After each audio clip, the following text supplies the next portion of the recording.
Uma boa tarde na graça e na paz do nosso Senhor Jesus Cristo.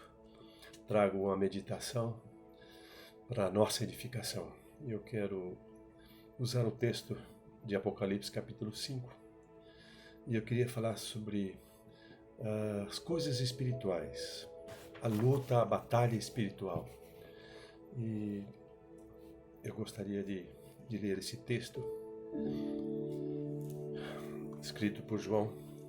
E essa batalha espiritual, irmão, é algo que nós todos passamos. Nós temos nossa vida normal e existe um mundo espiritual, sim, que nós precisamos considerar, e é preciso nós estarmos conhecendo um pouquinho mais, usando o que João escreve no capítulo 5 de Apocalipse. Diz assim: E vi, na destra do que estava sentado no trono, um livro escrito por dentro e por fora, selado com 7 selos. E vi um anjo forte bradando com grande voz: Quem é digno de abrir o livro e desatar os seus selos? E ninguém no céu, nem na terra, nem debaixo da terra podia abrir o livro, nem olhar para ele. E eu chorava muito, porque ninguém fora achado digno de abrir o livro, nem de ler, e nem de olhar para ele. E disse-me um dos anciãos, não chores, eis aqui o leão da tribo de Judá, a raiz de Davi, que venceu para abrir o livro e desatar os seus 7 selos. E olhei, eis que estava no meio do trono os 4 animais viventes, e entre os anciões um cordeiro, como havendo sido morto, e tinha 7 pontas e 7 olhos, que são os 7 Espíritos de Deus enviado na terra.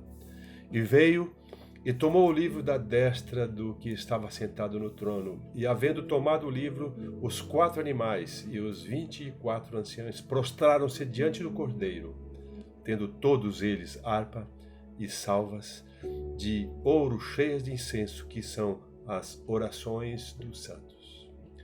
E cantavam um novo cântico, dizendo: Digno és de tomar o livro e de abrir os seus selos, porque foste morto, e com o seu sangue compraste para Deus homens de toda a tribo, de toda a língua, de toda a nação. Eu gosto muito desse capítulo 5 de Apocalipse, que fala a respeito dessa batalha espiritual. E introduzo, irmãos, essa minha reflexão dizendo que este é o supremo texto a respeito de guerra espiritual. É o supremo texto que fala sobre guerra espiritual. E nós aprendemos nesse texto algumas coisas. Por exemplo, irmãos, eu queria lembrar, todos conhecem, mas é bom nós estarmos exercitando a nossa mente. Há alguém no trono do universo. Há alguém no trono do universo, e nele nós aprendemos algumas coisas. Uma pessoa, o Senhor nosso Deus, esse que está no trono do universo. Confere aqui no versículo de número 1. Eu vi na destra do que estava sentado sobre o trono um livro, escrito por dentro e por fora, selado com 7 selos. Então, creiam de que tem alguém controlando todo o universo. O Deus forte, todo-poderoso, Ele está sentado no trono e controlando a humanidade, todo o universo. Eu aprendi também, irmãos, que há um propósito para a história humana. Aqui no versículo 1, a última parte do versículo 1, ele diz assim: no trono, um livro escrito por dentro e por fora e selado. No trono. Esse propósito, irmãos, na história. Um livro é um livro da história humana. A história tem sentido. Esse livro tem começo, tem meio, tem sequência e tem também consequência. Lá está a nossa história. E sobre tudo que me impressiona, ninguém pode tocar onde está a nossa história. Só Jesus Cristo, através de que Ele toma sobre si toda a nossa responsabilidade, e traz-nos de volta. Eu costumo dizer, irmãos, que houve na criação um momento da queda, depois teve um momento da restauração feita pelo nosso Senhor Jesus Cristo. Há uma impossibilidade, irmãos, que eu aprendi nesse texto, uma impossibilidade bem radical, que o homem seja senhor do seu destino, sujeito autônomo de sua própria história. Não vai conseguir essa autonomia e fazer parte da sua própria história. Tem sim alguém que comanda. E o versículo 2 e até o versículo 4 lembra os irmãos. E viu um anjo forte bradando com grande voz: quem é digno de abrir o livro e desatar os seus selos? E ninguém no céu, nem na terra, nem debaixo da terra podia abrir o livro, nem olhar para ele. E eu, disse João, chorava muito, porque ninguém fora achado digno de abrir o livro, nem de ler e nem de olhar para ele. Então, irmãos, essa impossibilidade de o ser humano fazer o seu próprio destino, sujeito à sua própria autonomia, independente, não dá. Existe sim um comando, existe sim a nossa história ligada ao trono do nosso Senhor Jesus Cristo. E a grande questão, irmão, a grande questão é a pergunta: quem é digno? Quem que é digno? E a grande contestação nessa questão é que ninguém podia abrir, ninguém pode abrir o livro. E a decepção é que João chorava muito, porque ninguém podia tocar e nem olhar para aquele livro. Um outro aspecto, há uma grande firme esperança para a tragédia humana. Veja no versículo 5 e 6, irmão. Eu disse que há uma grande esperança. E disse-me um anjo, o ancião: não chores.